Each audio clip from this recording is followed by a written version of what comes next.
नमस्कार, ABP news में आपका स्वागत है। मैं हूं रोहित सिंह सावल।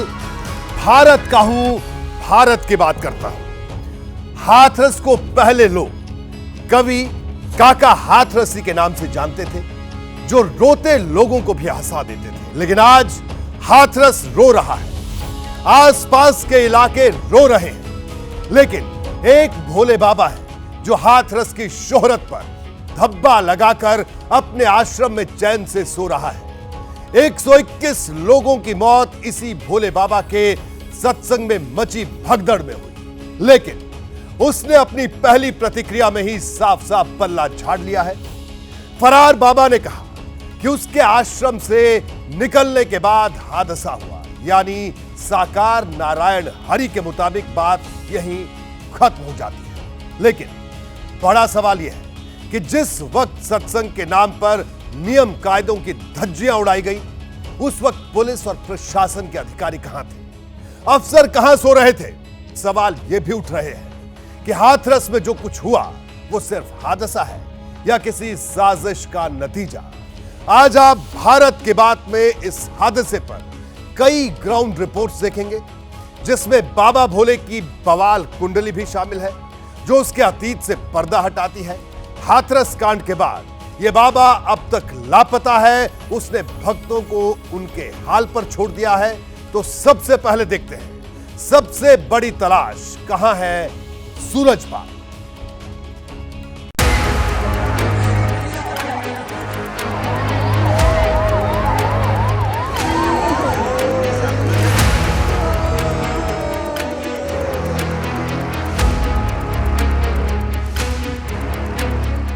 ये वही जगह है जहां कल तक बाबा साकार नारायण हरि पर फूल बरसाए जा रहे थे। अब लोग यहां उसकी तस्वीर पर पत्थर बरसा रहे हैं।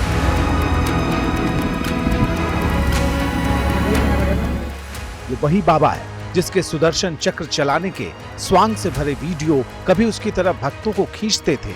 बाबा हाथ में सुदर्शन चक्र लिया दिखता था और पीछे से बिजली के कड़कने की आवाजें डाली जाती थी।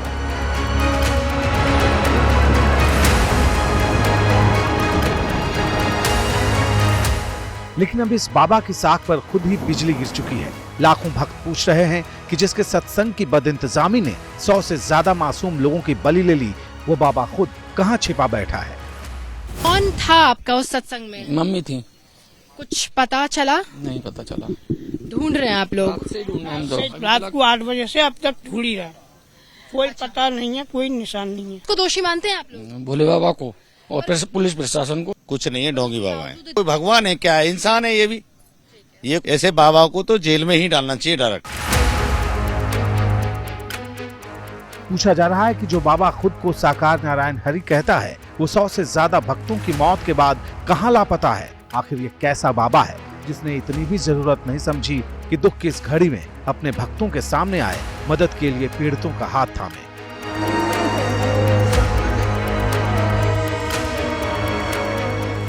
एबीपी न्यूज ने इस लापता बाबा की तलाश में चप्पे चप्पे पर तफ्तीश की, जिससे ये बाबा खुद कैमरे पर आकर बताए कि मंगलवार को उसके सत्संग में इतना बड़ा अमंगल कैसे हुआ। इसके लिए एबीपी न्यूज संवाददाता अभिषेक उपाध्याय भोले बाबा के गांव कासगंज के बहादुर नगर पटियाली पहुंचे, जहां उसका रहस्य लोग तो दिखा, लेकिन वो खुद नहीं। देख रहे हैं, ये द्वार बाबा के आश्रम की सीमा रेखा की शुरुआत है और यहाँ भी बाबा का कानून चलता है। कानून इस तरह चलता है कि कोई वीडियोग्राफी भी नहीं कर सकता है। यहाँ पर लिखा है वीडियो कॉल भी नहीं कर सकता। देखिए, फोटो खींचना, वीडियो बनाना और यहाँ तक कि वीडियो कॉल करना भी मना है।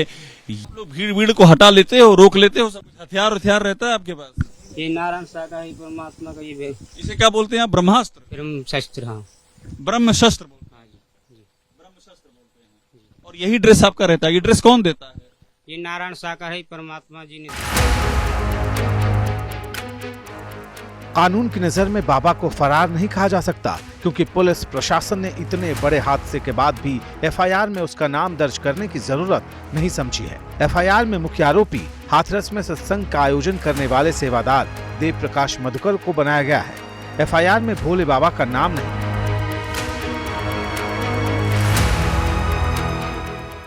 भले भोले बाबा का नाम FIR में ना हो, लेकिन इस वक्त भोले बाबा का सामने आना इसलिए भी जरूरी है क्योंकि वही बता सकता है कि प्रशासन से 80,000 की भीड़ जुटाने की इजाजत लेकर उसके आयोजकों ने लाखों की भीड़ यहाँ क्यों जुटाई।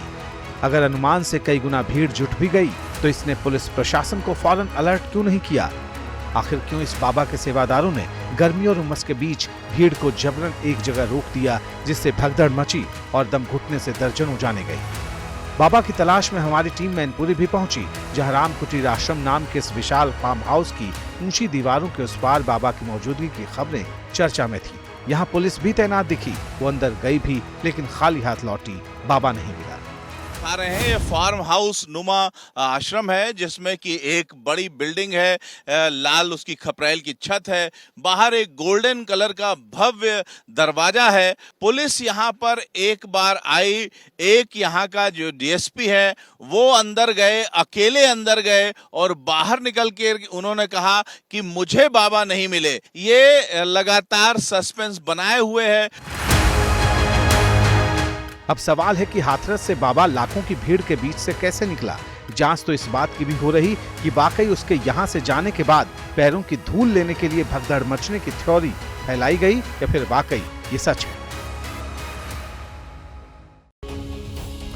देखिए, ABP न्यूज संवाददाता संजय त्रिपाठी ने बड़ी खबर दी है। आखिर बाबा भोले कैसे हुआ लापता, आपको इसकी हर डिटेल बताता हूं। देखिए, बाबा मंगलवार दोपहर 1:40 पर सत्संग की जगह से निकला। बाबा को दोपहर 2:48 पर आयोजक देव प्रकाश मधुकर ने फोन किया। अनुमान है कि उसने बाबा को हादसे के बारे में बताया। यह पूरी बातचीत 2:17 तक हुई। दोपहर 3 बजे से शाम 4:35 तक बाबा की लोकेशन मैनपुरी के आश्रम की थी।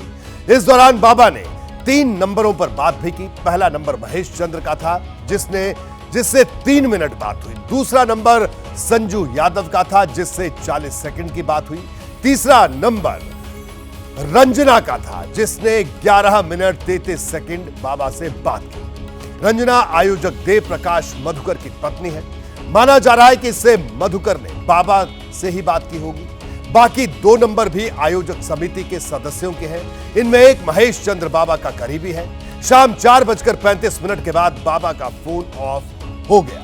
बाबा की तलाश में 8 जगहों पर दबिश भी दी गई। बाबा की तलाश में 40 पुलिसकर्मियों की टीम बनाई गई है। हरियाणा दिल्ली फरार होने की भी आशंका जाहिर की जा रही है। टोल प्लाजा के फुटेज भी खंगाले जा रहे हैं। बहरहाल हाथरस हादसे को लेकर कई बातें साफ हो चुकी हैं। अब हाई कोर्ट के रिटायर्ड जज की अगुवाई में जांच कमेटी दूध का दूध और पानी का पानी करेगी। लेकिन सवाल सिर्फ सूरजपाल और उसके सत्संग के आयोजन करने वालों पर नहीं है। सवाल तो उन आला अफसरों पर भी है जिन्होंने ऐसे हादसे की भनक तक नहीं लगने लगी। पुलिस प्रशासन का यह काम होता है कि जहां बड़ी भीड़ जुटती हो वहां आंखें खोलकर नजर रखे, लेकिन ऐसा नहीं हुआ। इसलिए पूछा जा रहा है कि अफसर कहां सो रहे थे।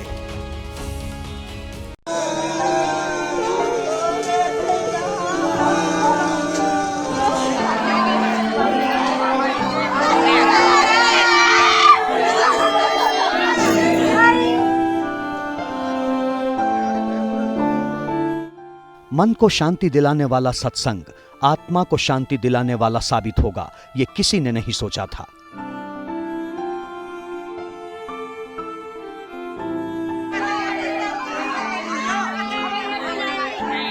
ये किसी ने नहीं सोचा था कि सत्संग में जाना मौत के मुंह में जाना होगा।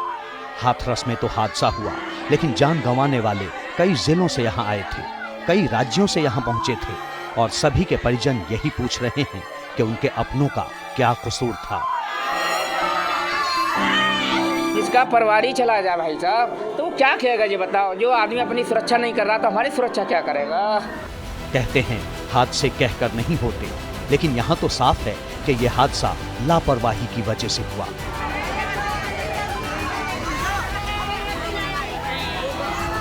अस्सी 80,000 कहकर यहाँ 2 लाख लोग जुटाए गए थे, लेकिन मौके पर ना एम्बुलेंस थी, ना फायर ब्रिगेड का इंतजाम, ना अनुमान से कई गुना ज्यादा भीड़ को संभालने के लिए पुलिस कर्मियों की जरूरी तादाद थी और ना ही पास के अस्पतालों में हर हालात को संभालने की सुविधाएं और इमरजेंसी इंतजाम।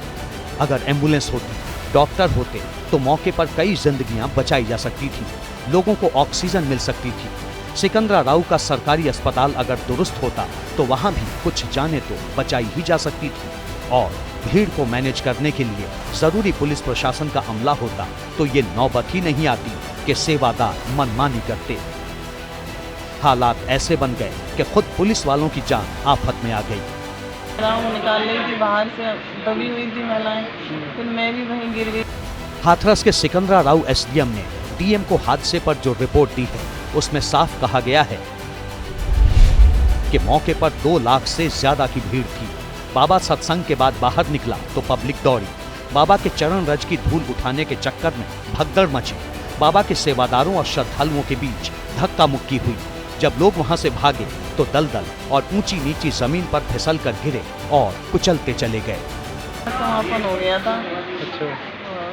और जो मेन सड़क है वहाँ पे पब्लिक ज्यादा गिरी थी, सड़क तक तो आ गए, इतना होश है। गिरे कैसे थे पब्लिक वाले के, क्या हुआ क्या एकदम से अंधेरा आ गया और सीधे नहीं थी, भगदड़ नहीं पड़ी, भीड़ भागी नहीं थी। एफआईआर में भी कहा गया है कि जीटी रोड के दूसरी ओर करीब 3 मीटर गहरे खेतों में कीचड़ में कुचलती भागती भीड़ को आयोजन समिति और सेवादारों ने डंडों से जबरन रोक दिया, जिससे भीड़ का दबाव बढ़ता चला गया और महिला, बच्चे, पुरुष दबते कुचलते चले गए। लेकिन वजह क्या, दम घुटना मान रहे हो? हम हाँ सर जी, यही धूप का वजह है। हमारे साथ भी ऐसा हुआ सर जी। हम खुद आके, हमारा चक्कर आने लगा, फिर मैं रास्ते में आके रुका, एक दुकान पे रुका, वहाँ ठंडा उंडा पिया, पानी पिया। एफआईआर भोले बाबा के मुख्य सेवादार देव प्रकाश मधुकर के नाम पर की गई है। अन्य सेवादारों को सहयोगी बनाया गया है। एबीपी न्यूज जब मधुकर के घर पहुंची तो यहाँ ताला लगा था। पड़ोसियों ने बताया कि सत्संग की तैयारियां 15 दिनों से चल रही थी।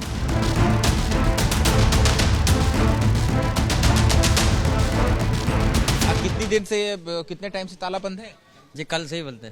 कल कब? कल सुबह से करीब 10-11 बजे से। 10-11 सारा परिवार क्या सत्संग? परिवार जी गया था सत्संग में। सत्संग तो लौटा नहीं जैसे वहाँ से। यहाँ पे मीटिंग हुई थी इन्हीं के घर पे पलंग पीछे।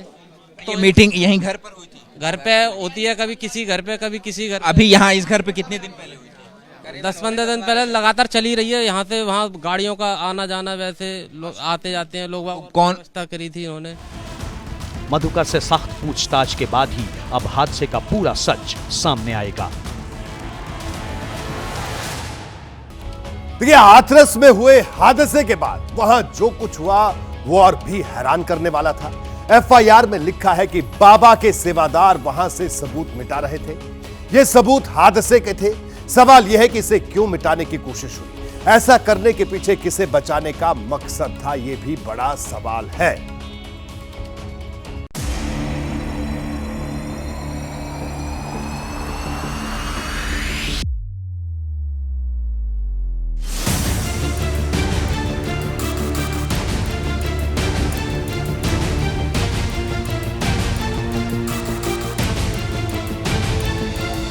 घटना घटित हुई है तो इसके पीछे हादसा नहीं तो साजिश किसकी, कि हादसा में लोग मरते गए और सेवादार उससे पहले वहां से खिसक करके भाग गए। किसी हादसे के बाद अगर सबूत छिपाए जाएं तो फिर इसके पीछे क्या माना जाए? क्या इसी वजह से हाथरस हादसे की जांच में साजिश का एंगल भी शामिल है? एफआईआर में सबूत मिटाने की बात भी दर्ज है। सबसे पहले एफआईआर में दर्ज इन शब्दों पर गौर कीजिए। भीड़ के दबाव से बेतहाशा भाग रहे, गिर पड़कर कुचल रहे लोगों को रोकने तथा इस घटना में घायल हुए व्यक्तियों के मौके पर छूटे सामान, कपड़े, जूता चप्पल को उठाकर निकटवर्ती खेत में फसल में फेंककर साक्ष्य छिपाया गया। इस प्रकार आयोजकों एवं सेवादारों के उक्त कृत्य से बड़ी संख्या में निर्दोष लोग मारे गए हैं। यही वजह है कि इस हादसे के हर एंगल पर जांच में फोकस किया जा रहा है, क्योंकि सबूत मिटाया जाना कोई साधारण बात नहीं। आखिर भोले बाबा के सेवादार क्या छिपाना चाह रहे थे? एडीजी आगरा की अध्यक्षता में एक एसआईटी गठित की है, जिसने अपनी प्रारंभिक रिपोर्ट दी है। इस घटना की तह में जाने के लिए उनसे कहा गया है। बहुत सारे ऐसे पहलू हैं जिन पर जांच होनी बहुत आवश्यक है। इस प्रकार की घटना केवल एक हादसा नहीं होता है। शुरुआती जांच में ये साफ हो चुका है कि आयोजकों को सिर्फ अपनी गिरेबां बचाने की फिक्र थी। कुचले जा रहे लोगों की जान से इन्हें कोई मतलब नहीं था। वे डंडे की जोर पर दलदल के बीच फंसे लोगों को रोक रहे थे। लेकिन यहाँ सवाल ये भी है कि अगर पूरे हालात पर अफसरों की नजर होती तो साक्ष्य छिपाने की कोशिश नहीं होती। 80,000 बताकर 2 लाख लोग जुटा लिए गए तो उस वक्त जिले के अफसर क्या कर रहे थे? अगर सबूत छिपाए जा रहे थे तो उस वक्त पुलिस प्रशासन क्या कर रहा था? सबूतों को पास के खेतों में बिखेरा जा रहा था तो पुलिस वाले क्या कर रहे थे? अगर वहां जरूरी तादाद में पुलिस वाले नहीं थे तो इसकी जिम्मेदारी किसकी है? बड़े अफसरों की नहीं तो और किसकी? स्थानीय खुफिया यूनिट कहां सोई हुई थी? ऐसे हादसे की भनक क्यों नहीं लगी? अगर साजिश थी तो फिर भनक पाने में चूक किसकी कमी है? सत्संग छूटत कहने ऐसी भगदौड़ मची, सो एक गड्ढा से हैरो की चेहरी में तो भाई मैं गिर गई, सो फिर वो उठे ही ना है। उस वक्त पुलिस प्रशासन के लोग थे? कोई ना वहाँ भैया, कोई सुविधा नहीं, बिल्कुल कोई इंतजाम नहीं। हाँ, और जहाँ सत्संग हो रहा था पंखे वगैरह लगे हुए थे गर्मी से बचने के लिए, कुछ इंतजाम ना कुछ नहीं। हाथरस में जो भी हुआ उससे पूरा देश सन्न है, क्योंकि धार्मिक कार्यक्रमों में ऐसी बद इंतजामी के पीछे बाबाओं की मनमानी की अलग ही कहानी है। ये प्रशासन की भी अनदेखी करते हैं। इस प्रकार के आयोजन में जो सेवादार प्रशासन को अंदर घुसने नहीं देते, जो अंदर के कार्यक्रम होते हैं उसमें शायद पुलिस को भी एंट्री नहीं होने देते, बाहर से आप करिए, वैसे इस तरह की रहती हैं। अब सवाल है कि भोले बाबा अगर पहले से ही ऐसी मनमानी करता रहा है तो फिर उस पर लगाम क्यों नहीं लगाई गई? देखिए, हर समस्या को चुटकियों में दूर करने का पासा फेंकना, खुद को भगवान का अवतार बताना और भोले भाले लोगों को अपने जाल में फांस लेना, यही वो चालबाजियां हैं जिनके नाम पर बाबा लोग मजमा भी जमाते हैं और दौलत भी समेटते हैं। सूरजपाल और भोले बाबा को लेकर भी हैरान करने वाले दावे किए जा रहे हैं।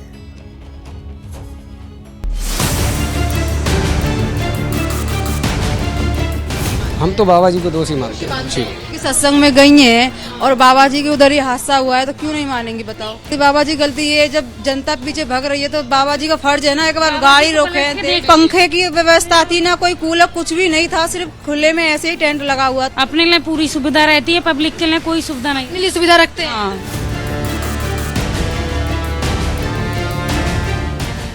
बाबा ने बुलाया था और लोग दौड़े चले आए थे, बिना ये समझे बूझे कि जहां जा रहे हैं वहां किसी को उनकी जान की फिक्र है भी या नहीं। आस्था और अंधविश्वास का महीन फर्क आम लोग कई बार समझ नहीं पाते और फिर ऐसे ढोंगियों के चक्कर में सब कुछ खो देते हैं जिनके लिए लोगों को आस्था के नाम पर मूर्ख बनाने के सिवा किसी चीज से मतलब नहीं। जिस सूरजपाल को आज भोले बाबा के नाम से जाना जाता है वो खुद 8वीं पास है। वो अपने स्कूल के साथियों से कहा करता था कि एक दिन उसके गांव में चमत्कार होगा। ये प्लानिंग ये बताया था कि गांव छोड़ के मत जाना, वहाँ ऐसा कोई चमत्कार जरूर होगा, तुम गांव में ही रहना। राजेंद्र मौर्य ने सूरजपाल के साथ ही पुलिस में नौकरी की। बताते हैं कि भोले बाबा ने संगत में शामिल होने के बाद पुलिस की नौकरी से 24 साल पहले VRS ले लिया। उन्होंने आध्यात्मिक दृष्टि से ही अपनी ऐच्छिक पेंशन ली थी। वो संत निरंकारी बाबा जी की सत्संग में जाते थे। संत निरंकारी बाबा की सत्संग जब वो नौकरी में थे उस समय हमारे साथ इटावा में थे, तभी बातचीत हुआ करती थी। तो उन्होंने कहा था ऐसा चमत्कार होने वाला है। भोले बाबा पहले भी विवादों में रह चुका है। हाथरस हादसे के बाद उसके पिछले इतिहास की कई कहानियां बयान की जा रही हैं। सूरजपाल और भोले बाबा को लेकर पीलीभीत के श्री पंच दशनाम जूना अखाड़े के एक संत सत्यगिरी महाराज का दावा है कि 2011 में भोले बाबा ने अवधगिरी नाम के एक संत की इसलिए बंधक बनाकर पिटाई कर दी थी क्योंकि उन्होंने सूरजपाल के सत्संग में शंख बजा दिया था। हमारे परिवार के एक संत थे अवधेशगिरी महाराज, जब वो आए थे तो उन्होंने कहा कि सत्संग कर रहे हो, वो भी पहुंच गया। उन्होंने एक दो बात कही होगी सत्संग में, तो उन्होंने उस बाबा के ऊपर हाथ छोड़ दिया था, भोले बाबा ने स्वयं। कई संत अब सूरजपाल के खिलाफ खुलकर सामने आ गए हैं। सूरजपाल एक व्यक्ति जो अपराधी था, बलात्कार जैसे तमाम मामले में जेल गया है, लेकिन जेल से आने के बाद अपनी वास्तविकता छिपाने के लिए इसने अपना नाम रख लिया सरकार नारायण हरि। इनके प्रचारकों ने प्रचार किया कि ये स्वयं शिव हैं और इनकी पत्नी पार्वती है। तो हाथरस हादसे पर आपने एबीपी न्यूज संवाददाताओं की ग्राउंड रिपोर्ट देखी। जो जमीन पर दिखा हमने वो सब दिखाया, लेकिन इस पूरे हादसे का एक चौंकाने वाला पहलू है। दरअसल जिन लोगों ने अपने को खोया, अपनों को खोया, वो हादसे में खोया। उनमें कई ऐसे भी मिले जो ये मानने को तैयार नहीं कि इस हादसे के लिए बाबा सूरजपाल कहीं से भी दोषी है। आप नहीं लगता आपको कि कोई आरोपी था, किसी से गलती हुई? तो कोई नहीं लगता कोई आरोपी है। बाबा को गलत नहीं मानते आप? हम नहीं मानते गलत। किसको गलत मानते हैं? हम तो कुछ नहीं कह सकते, बस इतना है जो होना था हो गया। बाबा का कोई दोष नहीं है। बाबा को कोई दोष नहीं है, नहीं तो भीड़ भाजते है, बाबा भले हो तभी तो वे होती है। लेकिन बाबा को आप भगवान कहती हैं, तो भगवान के रहते हुए इतने लोगों की जान चली गई। भगवान के रहते, भगवान तो ऊपर है बारो हो तो है, अब जाएगा अपनी शक्ति है, आ गई उन पर। गलती पब्लिक की है। हाँ पब्लिक की है गलती, बाबा जी का भैया कोई दोष नहीं है। भगवान मानो या न मानो, इंसान तो है ही वे। क्या लगता है बाबा दोषी हैं या नहीं? नहीं, बाबा दोषी नहीं। बाबा दोषी नहीं है, क्यों नहीं? क्योंकि वो चले गए थे, उसके बाद हम पब्लिक उन्होंने साफ शब्दों में कहा आप आपाधापी न करें, धीरे धीरे निकल के जाएं। अच्छा, बाबा ने ऐसा कहा था। सब ऊपर वाले की मौज है, अब क्या करें, अब हम कुछ नहीं कर सकते हैं। किसी को जिम्मेदार नहीं मानेंगे आप? उनका क्या जिम्मेदार मानना है? उनकी कोई गलती नहीं आप लोगों के हिसाब से? वो तो चले गए थे, उसके बाद में हादसा हुआ है।